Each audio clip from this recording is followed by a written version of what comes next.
عامر صاحب، ارشد شریف صاحب کو لے کے مجھے نہیں پتا میں آپ سے کیا سوال کروں کیا نہیں، سوائے اس کے کیا سب بے ضمیر ہو چکے ہیں متعلقہ لوگ؟ آپ کو لگتا ہے کہ بے حسی کی آخری حد کو بھی پار کر گئے ہیں؟ ہم سب کس طرف جا رہے ہیں؟ پہلے تو میں یہ جو مبینہ تصاویر جو ان کے ٹارچر کی ایک ٹی وی چینل دکھائی ہے،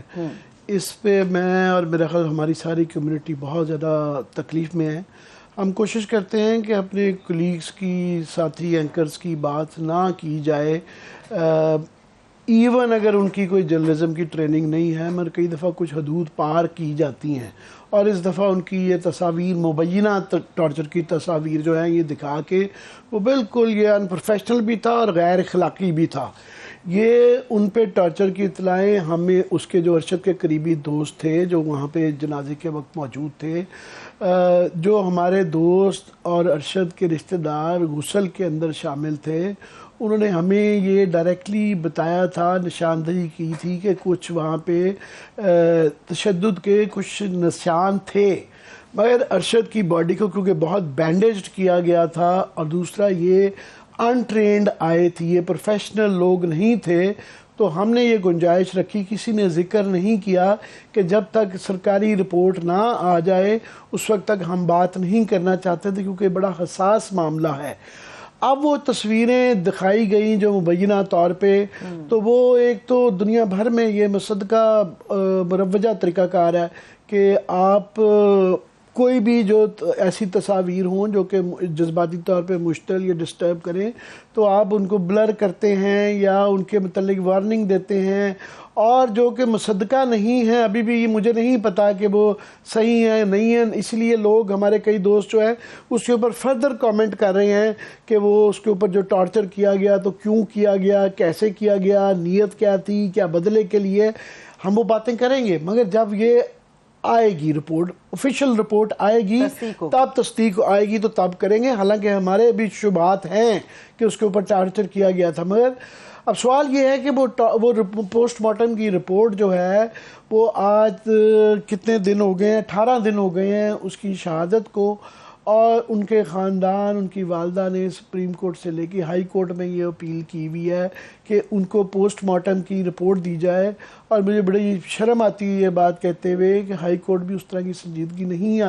دکھا رہا، لمبی تاریخیں دی ہیں، آج انہوں نے 14 تاریخ دی ہے۔ یہ اتنا انسانی ایک خوفناک مسئلہ ہے۔ ارشد شریف جو ہے، ایک تو ویسے ہی کوئی عام شہری بھی ہو، اس کے بھی یہ بنیادی حقوق ہوتے ہیں کہ اس کی ایک والدہ مانگ رہی ہے کہ مجھ سے پوسٹ مارٹم کی رپورٹ شیئر کی جائے، نہ صرف کہ شیئر نہیں کی جا رہی بلکہ وہ بٹس اینڈ پیسز میں لیک کی جا رہی ہے، تو تفتیش اس کی تو بعد میں ہو، پہلے تو یہ تفتیش ہونی چاہیے یہ کیوں لیک کی جا رہی ہے اور اس سے مقصد کیا ہے، کیوں تفتیش کیا یہ خراب کرنے کی ہے۔ پہلے ہی اس تفتیش کے اندر اتنے بڑے بڑے سوراخ ہیں۔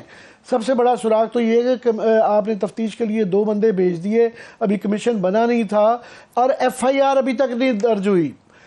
کسی بھی تفتیش سے پہلے جو بنیادی سٹارٹ ہوتا ہے، جو شروعات ہوتی ہیں، وہ ایف آئی آر سے ہوتے ہیں، فرسٹ انفارمیشن رپورٹ آتی ہے۔ چلیں جی، آپ سرکار اپنی مدیت میں کر لے، اول تو ان کے لواحقین ہیں، ان کی والدہ ہیں، ان کا خاندان ہے، ان کا چینل ہے، ان کے دوست ہیں، ان کی کمیونٹی ہے، کسی کی مدیت میں بھی وہ نہیں ہے۔ ایف آئی آر ابھی تک اس کی 18 دن میں درج نہیں ہوئی یہاں پہ لوکل، اور خاص طور پہ پوسٹ مارٹم ہونے کے بعد سے ایک تو ڈیلے کیوں کی جا رہی ہے، اور دوسرا تکلیف دہ پہلو یہ جو مبینہ تصویریں دکھانے کا یہ ہے کہ اس لیے بھی اس طرح کی چیزیں کبھی شیئر نہیں کی جاتی ہیں کہ ان کے، میں رات خود بہت ڈسٹربڈ رہا جب میں نے یہ وہ دیکھی، بہت مجھے نیند نہیں آئی، اور میرے ذہن میں یہ تھا کہ ان کے بیوی بچے جو دیکھیں گے، ان کی والدہ دیکھیں گی، یہ کیونکہ یہ ساری عمر، یہ اب ساری عمر ان کو ہانٹ کریں گی یہ تصویریں جو ہیں یہ، اور ہم نے جنہوں نے سب کو ہم نے بہت ہنستا، اور وہ ایکسٹرا آرڈنری ہنستا کھیلتا نوجوان تھا، اس کا ایک سمائلنگ فیس تھا، ہم مذاق بھی اس کو کہتے تھے یہ ہمارا چاکلیٹ اینکر ہے، کہ تصویریں دیکھ کے جو ہے تو وہ اس جیسے چہرے کو، جب آپ پہلے ایک تصویریں اس کی گولی والی لیک کی گئیں، اس کے بعد یہ والی تصویریں، تو بالکل ہی وہ ہے ان بچوں کے لیے میرا خیال ساری عمر یہ تصویریں ہانٹ کریں گی، دل پھٹ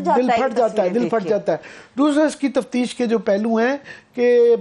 ابھی تک کینیا کی تو بڑی تفتیش کے اندر 10 دفعہ انہوں نے پوزیشنیں بدلی ہیں. پہلے یہ جو جن لوگوں کے پاس ٹھہرے ہوئے تھے ان کا بیان بہت بدلا ہے. انہوں نے کہا جی میں نے ایک دفعہ ڈنر کیا تھا, وہ وقار صاحب جو ہیں, اور یہ جو ہے وہاں پہ آن ارائیول ویزا پہ آئے ہیں. اب پتہ چل رہا ہے کہ وہ وہاں پہ ویلڈ ویزے پہ گئے تھے اور وہاں پہ کافی دن سے ان کے مراسم تھے اور ان لوگوں کا تعلق زیادہ تھا, ایک ڈنر پہ ملاقات نہیں تھی. اور بے تحاشا سوال وہاں پہ آ گئے ہوئے ہیں کہ گاڑی وہ جو پکڑی گئی ہوئی تھی جو چوری کی بتائی جا رہی تھی, پولیس کا رول, تفتیش کاروں کا رول, یہاں تک کہ پاکستان کے سفارتکاروں کا رول, کہ انہوں نے بغیر تفتیش کے, وہاں کی امبیسڈر صاحبہ نے کہہ دیا مسٹیکن آئیڈینٹی, ان کی سرکار نے بھی کہا, تو یہ انہوں نے اپنی تفتیش کے بغیر یہ کیسے کہہ دیا, اور کہا جی وہ ہالیڈے پہ تھے یہاں پہ, جبکہ یہاں 16 FIR ہو چکی ہوئی تھی. اور سب سے امپورٹنٹ کوسچن میرے لیے اب یہ ہے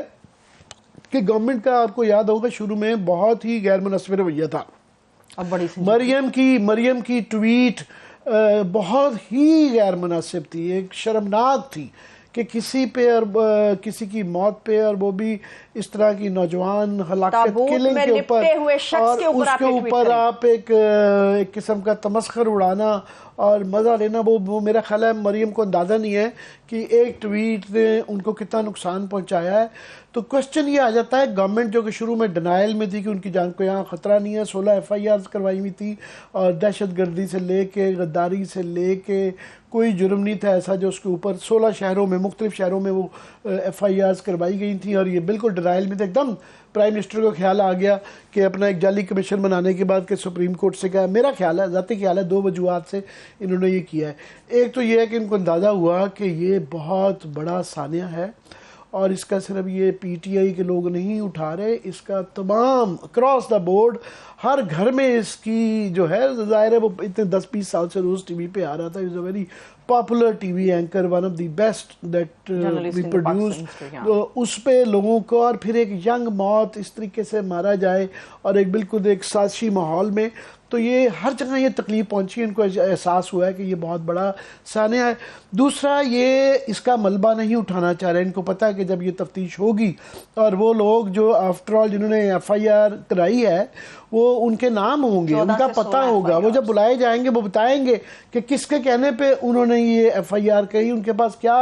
ثبوت تھے, ان کی شناخت آئے گی سامنے. اور اس میں تو کوئی اتنی شک کی بات ہی نہیں ہے کہ اس موجودہ جو گورنمنٹ ہے نون لیگ کی, ان کے جو جذبات تھے. 2017 میں جو پہلی FIR اس کے خلاف کروائی گئی تھی وہ ایک سرونگ IB کے ڈائریکٹر صاحب نے اپنے نام سے کروائی تھی, جس کے اندر ان کے اوپر جو ہے غداری ٹائپ کا الزام لگا دیا گیا تھا. تو یہ تسلسل وہاں سے چل رہا ہے. سو تفتیش میں پہلے ہی یہاں پہ کینیا کی تفتیش میں, یہاں کی تفتیش میں بے تحاشا وہ ہیں. فائنلی جو ہے اس پہ ہم بات کرتے رہیں گے, اس ٹاپک کو ہم مرنے نہیں دیں گے, کیونکہ یہ اگر اس پہ ہم انصاف نہیں دلوا سکے تو میں سمجھتا ہوں کہ ہماری صحافت کا اور یہ سو کالڈ انویسٹیگیٹو جرنلزم کا یا کسی کاز کا نہیں ہے کہ عام شہری کو ہم کیا انصاف دلوا سکیں گے, کہ اگر ہم اپنی کمیونٹی کے ایک بڑے نامور آدمی کا دوست بھائی سب کچھ تھا کہ نہیں انصاف دلوا سکتے. تو اس میں صرف گزارش سب سے زیادہ جو نظر رکھنے کی ضرورت آپ کے لیے میرے لیے ہے وہ یہ ہے کہ سپریم کورٹ, بڑی اچھی بات ہے کہ سپریم کورٹ کے بعد چلی گئی ہے کہ انہوں نے یہ بورڈ بنانا ہے. ایک تو یہ ہے کہ ان کو جو ٹرمز آف ریفرنس دیے گئے ہیں وہ ایک بڑے لمیٹڈ ہیں, تو اس کی تشریح کرتے ہوئے ان کے ہاتھ باندھے نہیں جا سکتے. عدالت کو آپ ٹرمز آف ریفرنس گورنمنٹ دیتی ہے, عدالت کوشش کرتی ہے کہ اس کے درمیان میں ہی رہیں, مگر وہ ٹرمز آف ریفرنس اگر یہ لگے کہ عدالت کے ہاتھ باندھ دیے گئے ہیں تو عدالت اس سے بیونڈ بھی جاتی ہے, ایک تو وہ جائے گی. دوسرا اس کے اندر جو تفتیش کار, کیونکہ یہاں پہ پاکستان کے اندر بڑے کم لوگ رہ گئے ہیں جن کے اوپر اعتبار ہو, ان کے خاندان کا, ان کی کمیونٹی کا, ہماری برادری کا اعتبار, تسلی تشفی ہونی چاہیے کہ جو لوگ تفتیش کار ہیں ان کا کردار بالکل انڈیپینڈنٹ ہے اور یہ صحیح تفتیش کریں گے, ہمیں اور ان کے خاندان کو اس میں شامل رکھیں گے. ہمارے سے مراد ہماری کمیونٹی ہے, ہمارے نمائندے بھی ہوں گے تاکہ انصاف ہوتا ہوا نظر بھی آئے. اور یہ بڑی ہی ضروری ہے. اب اس کو دیکھیں یہ چلتا جا رہا ہے پر یہ بڑی تکلیف دہ سانحہ ہے یہ جو خاص طور پہ یہ جو تصویریں دکھائی گئی ہیں. بائی دا وے اس کے علاوہ فار ایگزامپل ہمارے پاس ایک, میں نے کہا نا بٹس اینڈ پیسز میں لیک کی جا رہی ہے, ایک پوسٹ مارٹم کا ابتدائی سی رپورٹ جو ہے نا وہ سرکولیٹ کر رہی ہے. ہم نے پولیس کو بھیجی، ہم نے کہا جی آپ اس کو کنفرم کریں یا ڈینائی کریں، انہوں نے ڈینائی کیا ہے، کنفرم کیا، مگر اس طرح کی رپورٹ چل رہی ہیں اور جب تک وہ مصدقہ رپورٹ نہیں آتی ہم اس کے بعد بالکل وہ کریں گے، اس کے اوپر سوال بھی کریں گے، اس کی وہ اس پرزپشن پہ ان تصاویر کے جب تک یہ سرکار سے نہیں آ جاتی یہ رپورٹ جو ہے، اور وہ ڈیلے نہیں ہونی چاہیے۔ ابھی جو ہے فوری طور پہ اب یہ جو میڈیا کے ذریعے اس طریقے سے تصویریں پہنچانے کا بڑا طریقہ کار یہ بہت ہی